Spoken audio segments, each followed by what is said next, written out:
Class 12-এর ছাত্রছাত্রীদের physics ক্লাসরুমে স্বাগত জানাই। আমরা আগের ক্লাসে ধারক এবং ধারকত্ব চ্যাপ্টারের ছায়া প্রকাশনীর যে বই তার সেট 2-এর অঙ্কগুলো শুরু করেছিলাম। তো সেখানে প্রথমে 1 থেকে 13 অবধি অঙ্ক করে দেখানো হয়েছে। আজকের ক্লাসে আমরা 14 নম্বর অঙ্ক থেকে করা শুরু করছি। তো দেখো 14 নম্বর অঙ্কে কি বলছে। রয়েছে যে চিত্রের বর্তনীতে ব্যবহৃত ব্যাটারির তড়িৎচালক বল 100 ভোল্ট, স্থির অবস্থায় বর্তনীর এ ও বি এর মধ্যে এবং বি ও সি এর মধ্যে বিভব প্রভেদের মান নির্ণয় করো বলে একটা সার্কিটের ছবি দেওয়া রয়েছে। তো দেখো সার্কিটটা কেমন রয়েছে। এখানে 3 মাইক্রোফ্যারাড, এখানে 3 মাইক্রোফ্যারাড, এরকম দুটো ধারক রয়েছে। এদিকে 1 মাইক্রোফ্যারাড, 1 মাইক্রোফ্যারাডের ধারক রয়েছে, নিচে একটা 1 মাইক্রোফ্যারাড ধারক রয়েছে, আর এখানে একটা রেজিস্ট্যান্স 20 ওহম, এখানে 10 ওহম রেজিস্ট্যান্স, আর একটা ব্যাটারি দেওয়া রয়েছে 100 ভোল্ট। এবং 3টে বিন্দু চিহ্নিত করা আছে, একটা এ বিন্দু, একটা বি বিন্দু, আর একটা সি বিন্দু। এইভাবে একটা সার্কিট দেওয়া রয়েছে। তো এবারে অঙ্ক শুরু করার আগে আমরা যখনই কোনো একটা সার্কিট পাবো সেটাকে একটা সরলীকরণ করে নেওয়ার চেষ্টা করব, যে সার্কিটটাকে আর কোনোভাবে যদি ইজি ছবি দিয়ে দেখানো যায় সেটা কেমন হতে পারে। তো আমরা দেখো কীভাবে এঁকেছি। আমরা প্রথমে এই সার্কিটটারই একটা সরলীকরণ রূপ এখানে দেখিয়েছি। যেখানে যেরকম 3 মাইক্রোফ্যারাড 3 মাইক্রোফ্যারাড দুটো ছিল, তাদেরকে আমরা এইভাবে প্যারালাল কানেকশন হিসাবে লিখতে পারি। এটাও অ্যাকচুয়ালি প্যারালাল কানেকশনই রয়েছে, কিন্তু তোমাদের দেখে হয়তো মনে হচ্ছে যে নেই। তো সেই কারণে আমরা খুব সহজেই এই 3 আর এই 3কে অ্যাজ প্যারালাল কানেকশন দেখাতে পারি। একইভাবে এই 1কে আমরা প্যারালাল কানেকশন হিসেবে দেখিয়ে দিয়েছি। এবং তাদের সঙ্গে দেখা যাচ্ছে যে এই নিচের যে 1 মাইক্রোফ্যারাড রয়েছে সেটা সমান্তরাল সমবায় অবস্থিত। আর কি রয়েছে, 20 ওহম যেমন ছিল তেমনই দেখিয়েছি, 10 ওহম যেমন ছিল তেমনই আছে, আর 100 ভোল্ট রয়েছে। তো এইটা আমরা একটু সহজে এই ছবিটারই একটু সরলীকরণ রূপ এখানে দেখানো হয়েছে। আচ্ছা, নেক্সট ছবি কি হয়েছে দেখো, এটারই পরের ছবি দেখা যাচ্ছে যে এখানে দুটো 3 মাইক্রোফ্যারাড তারা প্যারালাল কানেকশনে ছিল। তো তাহলে প্যারালাল কানেকশনে কি হয়, এদের তুল্য রোধ কত হবে, 3 + 3 6 হয়ে যাবে। তো সেটাই হয়েছে, এখানে 6 মাইক্রো ওহম বলে লেখা রয়েছে। আর এদিকে হয়েছে কি 1 আর 1 এর প্যারালাল কানেকশন, তো কত হবে, 1 + 1 2 হয়ে যাবে। তো এখানে 2 বলে দেখানো হয়েছে। আর নিচে যেমন 1টা ছিল 1টাকে 1 বলেই লেখা রয়েছে, বাকিটা যেমন আছে তেমনই। আচ্ছা, তো সব থেকে তাহলে সিম্পলিফাইড ফর্ম দেখতে পাচ্ছি আমরা, মেন যে সার্কিটটা দেওয়া ছিল কোশ্চেনে তার এইটা সব থেকে সিম্পলিফাইড ফর্ম। আচ্ছা, তো এবারে আমাদের কোশ্চেনে কি চেয়েছে, কোশ্চেনে চেয়েছে যে এ ও বি এর মধ্যে এবং বি ও সি এর মধ্যে বিভব প্রভেদের মান কত। তো এখানে দেখো ছবিতে দেখা যাচ্ছে এ আর বি এই দুটো বিন্দুর মধ্যে কোন ধারক অবস্থান করছে, শুধুমাত্র 6 মাইক্রোফ্যারাড। তো সেই কারণে আমরা যদি 6 মাইক্রোফ্যারাডের বিভব নির্ণয় করি তবেই আমরা এ আর বি এর মধ্যের বিভব পেয়ে যাচ্ছি। তার সঙ্গে সঙ্গে রয়েছে বি এবং সি এর মধ্যের বিভব। তো দেখো এখানে বি আর সি তার মাঝে কি রয়েছে, একটা ধারক রয়েছে আর একটা রোধ রয়েছে। এবার তোমাদের বলে রাখি যে যখন আমরা কোনো ডিসি সার্কিট ইউজ করব, এখানে যেমন একটি ডিসি ভোল্টেজ ব্যবহার করা হয়েছে, তোমরা জানো হয়তো যে ভোল্টেজ দু রকম হয়, ডিসি ভোল্টেজ, এসি ভোল্টেজ। তো জেনে রাখো যে ডিসি ভোল্টেজে কি হয়, এখান থেকে যে কারেন্ট ফ্লো হয় বা যে চার্জ ফ্লো হবে সেটা কি হবে, কোনো ধারক সেই চার্জ বা কারেন্টকে আটকে দেয়। মানে এখান থেকে যে চার্জ ফ্লো হলো সেটা এই ধারক অবধি গিয়ে থেমে যাবে। ফুল চার্জ হওয়ার পরে ধারক কিন্তু কোনো রকম চার্জকে আর এই 10 ওহম যে রোধটা তার দিকে কিন্তু পাস করবে না। যদি এসি হতো সেক্ষেত্রে হয়তো পাস করতো, সেটা আমরা যখন এসি চ্যাপ্টার পড়বো তখন সেখানে গিয়ে তোমরা জানতে পারবে বা সেখানে গিয়ে বলবো। তো ডিসির সময় মনে রাখবে, যখন ডিসি ভোল্টেজ রয়েছে তোমার পাশাপাশি ধরো একটা ধারক রয়েছে একটা রোধ রয়েছে, ধারকের মধ্যেই কিন্তু সমস্ত আধান গিয়ে জমা হবে, তারপরে কিন্তু আধান কোনোভাবেই এই রোধের মধ্যে আসবে না। তো সেক্ষেত্রে শুধুমাত্র যেহেতু ধারকের মধ্যেই আধান জমা হয়েছে তাহলে ধারকের জন্যই বিভব তৈরি হবে, এই রোধে কোনো রকম বিভব প্রভেদ আমরা পাবো না। তো সেই কারণে এখানে রোধটা থাকা যা না থাকাও তাই।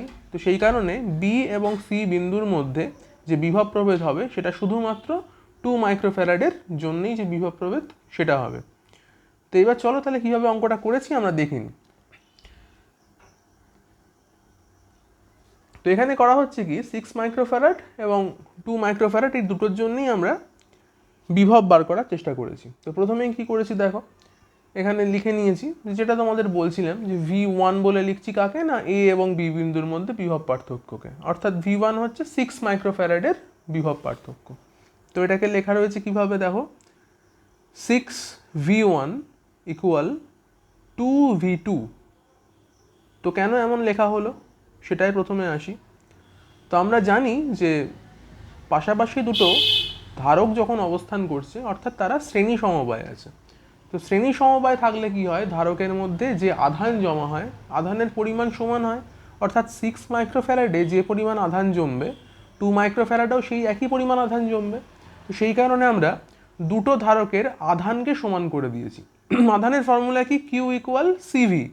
তো এখানে কি করা হয়েছে, এই ধারকের ধারকত্ব 6 আর বিভব পার্থক্য ধরেছি V1, তাহলে সিভি করলে কি পেয়ে যাচ্ছি আমরা, 6 মাইক্রোফ্যারাড ধারকের সঞ্চিত আধান। সেটা ইকুয়াল কি করছি, 2 মাইক্রোফ্যারাড ধারকের সঞ্চিত আধান অর্থাৎ 2 ইন্টু V2, 2 মাইক্রোফ্যারাড ধারকত্ব এবং 2 মাইক্রোফ্যারাডের যে বিভব পার্থক্য যাকে আমরা V2 বলে ধরে নিয়েছি, সেই সিভি গুণ করলে আমরা 2 মাইক্রোফ্যারাডের আধান পেয়ে যাই। তো দুটো আধান আমরা জানি সমান হয় যখন শ্রেণী সমবায় ধারকগুলো থাকে। তো এই ফর্মুলা কাজে লাগিয়ে আমরা এখান থেকে পেয়ে যাচ্ছি কি দেখো, V1/V2 সেটা পেয়ে যাচ্ছি 1/3। তো এই যে একটা রিলেশন তাহলে আমরা পেলাম V1 এর সঙ্গে V2-র। আবার কি হয়েছে এখানে, যে মোট বিভব পার্থক্য এখানে রয়েছে অর্থাৎ 6 মাইক্রোফ্যারাড এবং 2 মাইক্রোফ্যারাডে মোট যে বিভব পার্থক্য সেটা হবে 100 ভোল্টের সঙ্গে সমান। কারণ কি 100 ভোল্টই তো মেন সাপ্লাই দিয়েছে এদেরকে, অর্থাৎ 100 ভোল্ট এদের মধ্যে বিভক্ত হয়ে গেছে। তো তাহলে আমরা লিখতে পারি V1 প্লাস V2 ইকুয়াল 100, অর্থাৎ 6 এবং 2 এই দুটো ধারকে যে পরিমাণ বিভব পার্থক্য ঘটেছে তাদের যোগফল হচ্ছে কি এই সাপ্লাই 100 ভোল্টের সঙ্গে সমান। তো এবারে দেখো এখানে আমরা V2-র জায়গায় লিখে দিয়েছি 3V1। কীভাবে পেলাম, এখানে দেখো পেয়েছিলাম V1/V2 1/3, তাহলে আমরা লিখতেই পারি V2 ইকুয়াল 3V1। তো সেখান থেকে V2-র জায়গায় 3V1 লিখেছি, করে এখান থেকে আমরা V1 পেয়ে গেলাম 25 ভোল্ট। এবার এই V1 এর মান তোমরা যদি এখানে বসিয়ে দাও তো সেখান থেকে পেয়ে যাচ্ছ V2 ইকুয়াল 75 ভোল্ট। তো দুটোই আমরা তাহলে V1 V2 পেয়ে গেলাম। চলে এলাম পরবর্তী 15 নম্বর অঙ্ক। এখানে বলছে প্রদত্ত বর্তনীতে ব্যবহৃত দুটি ধারকের ধারকত্ব যথাক্রমে 2 মাইক্রোফ্যারাড ও 4 মাইক্রোফ্যারাড।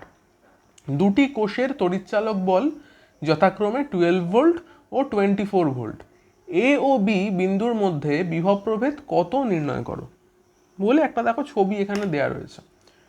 এরকম একটা বৃত্তাকার ফর্মে একটা ছবি দিয়েছে যেখানে দেখা যাচ্ছে যে এদিকে একটা 2 মাইক্রোফ্যারাড রয়েছে, ওদিকে রয়েছে 4 মাইক্রোফ্যারাড, ওপরে একটা ভোল্টেজ 12 ভোল্ট, একটা ব্যাটারি সাপ্লাই, নিচে একটা ব্যাটারি সাপ্লাই 24 ভোল্ট, এরকমভাবে দেওয়া রয়েছে। আর এ আর বি দুটো বিন্দু চিহ্নিত করা আছে, এরকমভাবে রয়েছে। তো আমাদের কোশ্চেন হচ্ছে কি এ আর বি বিন্দুর মধ্যে বিভব পার্থক্য কত নির্ণয় করো। তো অঙ্কটা কীভাবে করবো চলো দেখে নেওয়া যাক। তো যেরকম বলছিলাম যে যখনই আমাদের কোনো রকম ফিগার দেওয়া থাকবে কোশ্চেনে, আমরা সেটার সিম্পলিফাইড ফর্ম একটা এঁকে নেওয়ার চেষ্টা করব। তো দেখো এখানে একটা সিম্পলিফাইড ফর্ম আমরা এঁকেছি। এখানে কি করেছি দেখো, এখানে 4 আর 2 তাদেরকে দেখা যাচ্ছে শ্রেণী সমবায় আমরা এঁকে নিয়েছি। আর ব্যাটারিগুলো যেভাবে ছিল ওরিয়েন্টেশন ওয়াইজ আমরা এখানে করেছি কি 24 - 12 ইকুয়াল লিখে নিয়েছি 12 ভোল্ট। তো এখানে দুটো ব্যাটারি ছিল, তার জায়গাতে আমরা এখানে একটা ব্যাটারি নিয়েছি। এখানে খেয়াল করে দেখতে হবে যে ব্যাটারির পোলারিটিগুলো কেমন রয়েছে, অর্থাৎ এখানে দেখো ব্যাটারির পজিটিভ প্রান্ত এটা আর নেগেটিভ প্রান্ত এটা, বোঝা যাচ্ছে? মানে ব্যাটারির যে বড় দিকটা থাকে সেটা তো পজিটিভ, ছোট দিকটা তো নেগেটিভ। আবার নিচেও তাই, বড় দিকটা পজিটিভ, ছোট দিকটা নেগেটিভ। তো যেভাবে রয়েছে তোমরা যদি মানে কারেন্টের ডাইরেকশন হিসেবে দেখতে চাও তো সেখানে দেখবে যে আমরা জানি যে ব্যাটারির যে বড় প্রান্ত কারেন্ট সেদিক থেকে বেরিয়ে ছোট প্রান্তের দিকে আসে। আমি কারেন্টের ফর্মই বোঝালাম, অনেকে চার্জের ফর্মেও বোঝাতে পারে, তো যেটা তোমাদের খুশি। চার্জের ফর্মে হলে কি নেগেটিভ প্রান্ত থেকে পজিটিভ প্রান্তে আসবে, তো যা খুশি কারেন্টের ফর্মে বুঝে নাও, এটাই সুবিধে। কারণ পরবর্তী ক্ষেত্রে আমরা যখন কারেন্টের অঙ্ক করবো ব্যাপারটা একই রকম হবে। তো এখানে দেখো শুধুমাত্র যদি আমরা 12 ভোল্ট ব্যাটারির ক্ষেত্রে দেখি কি হচ্ছে, বড় যে প্রান্ত অর্থাৎ পজিটিভ প্রান্ত সেখান থেকে কারেন্ট আসছে এইভাবে, মানে ঘড়ির কাঁটার দিকে, ঘড়ির কাঁটা যেদিকে চলে সেই দিকে আসছে। আচ্ছা, 24 ভোল্ট থেকে যদি কারেন্ট বেরোয় সেখানে কোন দিক থেকে কোন দিকে যাবে দেখো, বড় প্রান্ত থেকে ছোট প্রান্ত দিকে, অর্থাৎ বড় প্রান্ত থেকে এরমভাবে ঘুরে ছোট প্রান্তের দিকে আসবে, অর্থাৎ ঘড়ির কাঁটার বিপরীত দিকে কিন্তু কারেন্ট যায়। কি বললাম, 12 ভোল্ট ব্যাটারির জন্য কারেন্ট যাবে ঘড়ির কাঁটার দিক বরাবর, আর 24 ভোল্টের যে ব্যাটারি তার জন্য কারেন্ট যাচ্ছে ঘড়ির কাঁটার বিপরীত দিক বরাবর। তো সেই কারণে দেখা যাচ্ছে যে আমরা যদি দুটো ব্যাটারিকে এখানে বিয়োগ করে নিই তবে আমরা রেজাল্ট্যান্ট ব্যাটারিটা পাচ্ছি, যেহেতু দুটো কারেন্টের অভিমুখ পরস্পরের বিপরীত। যদি এমন হতো যে দুটো ব্যাটারির ক্ষেত্রে কারেন্টের অভিমুখ একদিকেই হতো, তখন কিন্তু আমরা এখানে যোগ করতাম, এটা খেয়াল রাখবে। তো কি হলো তাহলে, এখানে মেনলি আমরা দুটো ধারক আঁকলাম শ্রেণী সমবায়, আর দুটো ব্যাটারির যে রেজাল্ট্যান্ট ব্যাটারি, লব্ধি ব্যাটারি হিসেবে তোমরা যদি ভাবো, সেটা এলো আমার 12 ভোল্ট। তো এখানে আমাদের কি কি দেওয়া রয়েছে দেখো, C1 দেখা রয়েছে, C2 দেওয়া রয়েছে, আর ব্যাটারির ভোল্টেজও আমরা পেয়ে গেছি। তো কোশ্চেন চেয়েছিল যে এ আর বি এই দুটো বিন্দুর মধ্যে বিভব প্রভেদ কত। তো এক্ষেত্রে দেখো এ আর বি এর মধ্যে কে রয়েছে, 2 মাইক্রোফ্যারাড রয়েছে। তাহলে আমরা যদি 2 মাইক্রোফ্যারাড ক্যাপাসিটরের বিভব প্রভেদ বার করতে পারি তাহলেই আমাদের অঙ্কটা হয়ে যায়। তো সেখানে আমরা কি ফর্মুলা ব্যবহার করেছি দেখে নাও, ফর্মুলা হচ্ছে V2 equal V into C1 by C1 plus C2। তো এখানে C1 C2 কোনটা দেখো লিখে রেখেছি, C1 ধরে নিয়েছি 4 মাইক্রোফ্যারাড আর C2 ধরেছি 2 মাইক্রোফ্যারাড। সবসময় খেয়াল রাখবে আমরা যে ধারকের জন্য বিভব বার করব সেটা ইকুয়াল কি লিখব, সোর্স ভোল্টেজ, অর্থাৎ যে ব্যাটারি ভোল্টেজ ছিল সেটা ইনটু যেটার জন্য, যে ধারকটার জন্য আমরা বিভব বার করছি না সেই ধারকটা উপরে থাকবে, বাই দুটো ধারকের যোগফল। এইভাবে কিন্তু ফর্মুলাটা মনে রাখবে যে যে ধারকের জন্য বিভব বার করছো, এখানে 2 মাইক্রোফ্যারাডের জন্য তুমি বিভব বার করছো V2, তাহলে কি লিখেছো ভি হচ্ছে কি ব্যাটারি ভোল্টেজ, সেটা 12 ইন্টু যে ধারকের জন্য বিভব বার করছি না, বার করছি 2 এর জন্য, তো তাহলে উপরে কি নেবো, ফোন নেবো, উপরে ফোন নিয়েছি তাই, বাই 4 + 2 দুটোর যোগফল। এইভাবে আমরা কি পেলাম, C2 ধারক মানে 2 মাইক্রোফ্যারাড ধারক, তার বিভব প্রভেদ পেয়ে গেলাম 8 ভোল্ট। একইভাবে যদি চাইতো 4 মাইক্রোফ্যারাডের জন্য বিভব প্রভেদ কত, কী করতাম, ভি লিখতাম ইন্টু C2 লিখতাম, অর্থাৎ 2 লিখতাম উপরে, বাই 4 + 2। এইভাবে আমরা কিন্তু 4 এর জন্য বিভব পার্থক্য বার করতে পারতাম। এখানে সেটা চাইনি যদিও, এখানে চেয়েছি শুধুমাত্র এ বির মধ্যে বিভব পার্থক্য কত, তো সেটার মান আমরা পেয়ে গেলাম 8 ভোল্ট। বোঝা গেল? বেশ, চলে আসছি পরের অঙ্কটায়। পরের অঙ্ক কি বলছে, পরের অঙ্ক হচ্ছে 16 নম্বর অঙ্ক। তো দেখি 16 নম্বর অঙ্কে কি বলছে।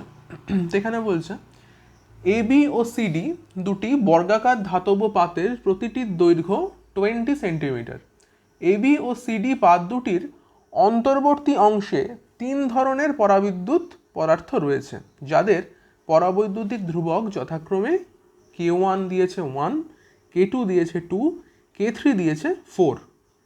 AB ও CD পাত দুটির মধ্যে ধারকত্ব কত হবে জিজ্ঞেস করেছে।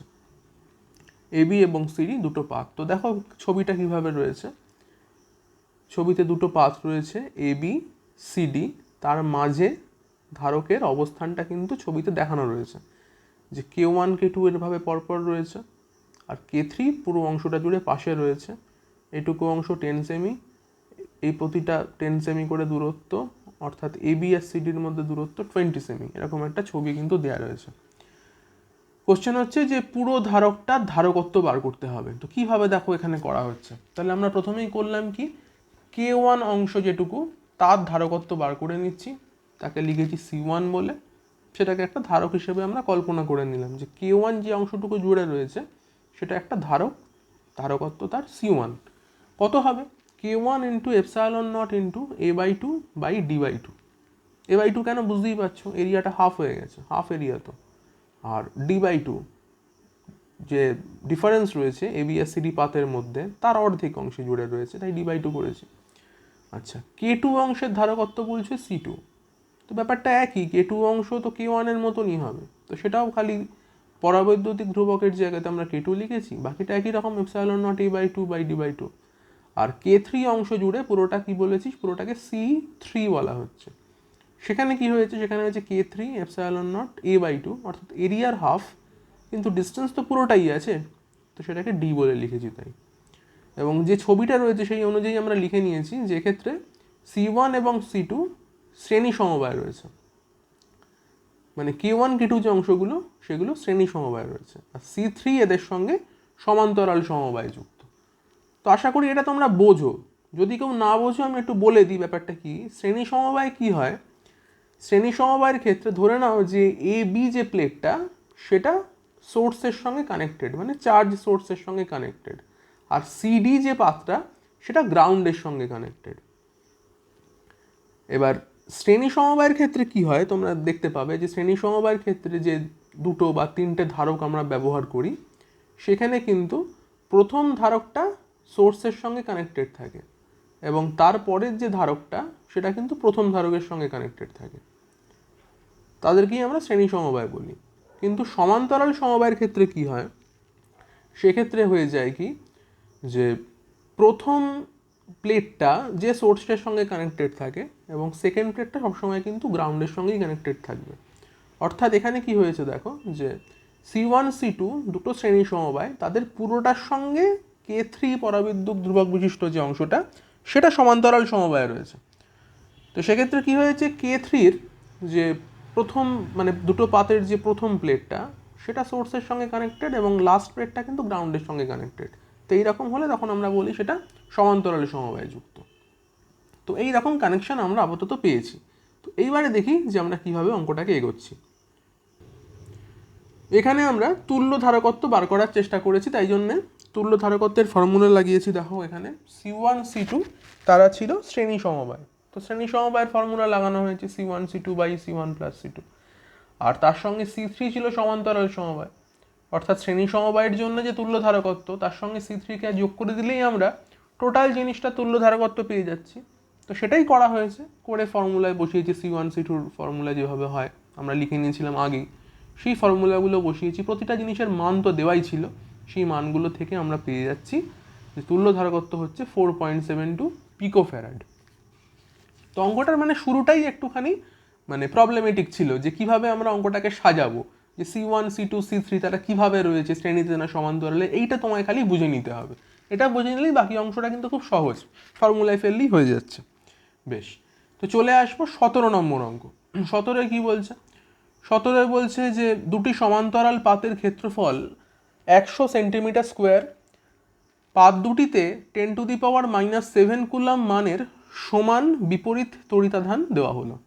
পাত দুটির অন্তর্বর্তী অংশ একটি পরাবিদ্যুৎ পদার্থ দ্বারা পূর্ণ করা হলো। পরাবিদ্যুৎটির মধ্যে কোনো বিন্দুতে ক্ষেত্র প্রাবল্য 3.3 10⁵ ভোল্ট পার মিটার। প্রথম কোশ্চেন, পরাবিদ্যুৎটির পরাবৈদ্যুতিক ধ্রুবকের মান কত হবে? আর বি নম্বর কোশ্চেন বলছে পাত দুটিতে মোট আবিষ্ট তড়িতাধানের তলমাত্রিক ঘনত্বের মান কত? তো ভীষণ সহজ একটা অঙ্ক দিয়েছে, অঙ্কটা পড়তে অনেক বড় লাগলো, অঙ্কটা করতে কিন্তু খুব সহজ আর কি। তো কী করেছি দেখো, এখানে একটা ছবি এঁকে নিয়েছি।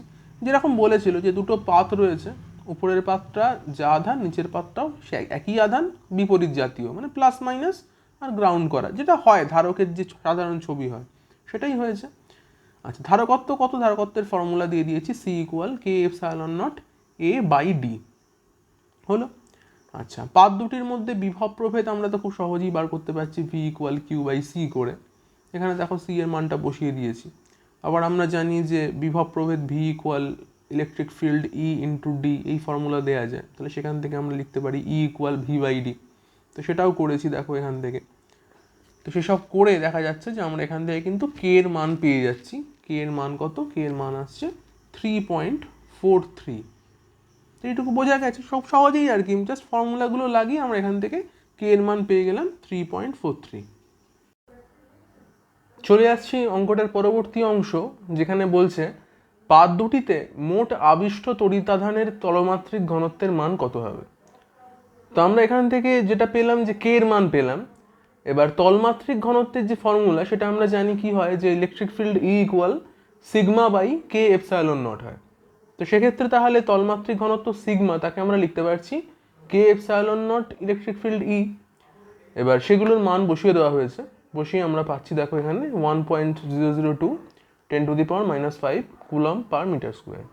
তো এখানে দেখতে পারো যে বইয়ের সঙ্গে হয়তো এই উত্তরটা মিলবে না, আমার মনে হয় বইতে কিছু ভুল হয়েছে, হয়তো উত্তরে দেওয়া রয়েছে।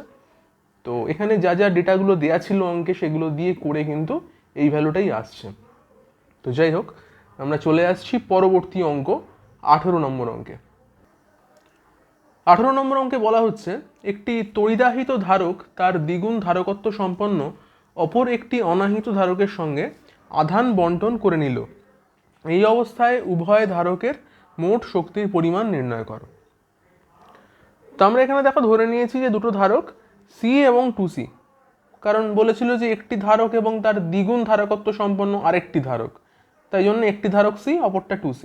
আর মোট আধান কিউ, তার কারণ হচ্ছে যে প্রথম ধারকটায় বলেছে আধান আছে এবং পরের ধারকটা অনাহিত মানে আধান নেই, তাই জন্য মোট আধান যেটা কিউ ধরেছি সেটা অ্যাকচুয়ালি সি এর আধান কিউ ধরে নিয়েছি। তাহলে সিতে সঞ্চিত স্মৃতিশক্তি কত হবে? Half Q square by C হওয়া উচিত ফর্মুলা অনুযায়ী। আচ্ছা, দুটি ধারকের মধ্যে যদি আধান বন্টন করতে হয় এটা জেনে রাখবে যে নিশ্চয়ই তাহলে ধারকগুলো সমান্তরাল সমবায় আছে, কারণ শ্রেণী সমবায় থাকলে তো আধান বন্টন হয় না, দুটো ধারকে সমান আধান পায়। তো এক্ষেত্রে আমরা ধরে নিলাম যে ধারক দুটি সমান্তরাল সমবায় রয়েছে, তাহলে সেক্ষেত্রে তুল্য ধারকত্ব আমরা পেয়ে যাচ্ছি 3C, তার কারণ একটা সি একটা 2C, তো যোগ করলে হচ্ছে 3C। এবার আধান বন্টনের পরে তাহলে মোট শক্তি কত হবে দুটো ধারক মিলিয়ে? সেটা হচ্ছে half Q square by 3C, মানে সি ইকুইভ্যালেন্ট যেটা, সেটার মান বসিয়ে দিয়েছি। তো সেখান থেকে আমরা পেয়ে যাচ্ছি তাহলে 1/3 ইন্টু প্রাথমিক শক্তি যেটা ছিল half Q square by C, তো সেটাই আছে 1/3 এর সঙ্গে গুণ, তাহলে হয়ে যাচ্ছে 1/3 ইন্টু প্রাথমিক শক্তি। আচ্ছা, চলে আসছি 19 নম্বর অঙ্ক। সেখানে বলেছে যে একটি সমান্তরাল পাত বায়ু ধারকের দুটি পাতের মধ্যে দূরত্ব 3 মিলিমিটার এবং পাতগুলির ব্যাসার্ধ 9 সেন্টিমিটার। ব্যাটারির সাহায্যে ধারকটিকে 10⁻⁻7 কুলম্ব আধান দেওয়া হলো। ধারকের সঞ্চিত শক্তির পরিমাণ নির্ণয় করো। পাত দুটির মধ্যে 4 পরাবৈদ্যুতিক ধ্রুবকের একটি ফলক প্রবেশ করিয়ে কোশ্চেন নাম্বার 1 বলছে ব্যাটারি সংযোগ যুক্ত রাখলে, এবং কোশ্চেন নাম্বার 2 বলছে ব্যাটারি সংযোগ ছিন্ন করলে ধারকে সঞ্চিত শক্তির পরিমাণ কত হবে। তো এইভাবে কোশ্চেনটা দেওয়া রয়েছে। তো প্রথমেই আমরা কি করেছি দেখো, এখানে প্রথমেই ধারকের সঞ্চিত শক্তির মান এখান থেকে আমরা বার করেছি। ফর্মুলা জানো half Q square by C হয়, তো সেটা দিয়ে তো সি জানি আমরা, সি এর মান কত? Epsilon not a/d। তো সেসবগুলো বসিয়ে দেওয়া হয়েছে। আচ্ছা, এখানে যেহেতু পাতগুলোর ব্যাসার্ধ বলা ছিল, তো সেই কারণে আমরা ধরে নিচ্ছি যে পাতগুলো এখানে সার্কুলার পাত, বৃত্তাকার পাত, সেই কারণে আমরা ওই বৃত্তের ব্যাসার্ধ থেকে বৃত্তের ক্ষেত্রফল বার করেছি, তাই কারণে আমরা পাই আর স্কোয়ার ফর্মুলা নিয়েছি। এই এরিয়ার জায়গাতে বসিয়ে দিয়েছি পাই আর স্কোয়ার, বৃত্তের যে ক্ষেত্রফলের ফর্মুলা হয় সেটা।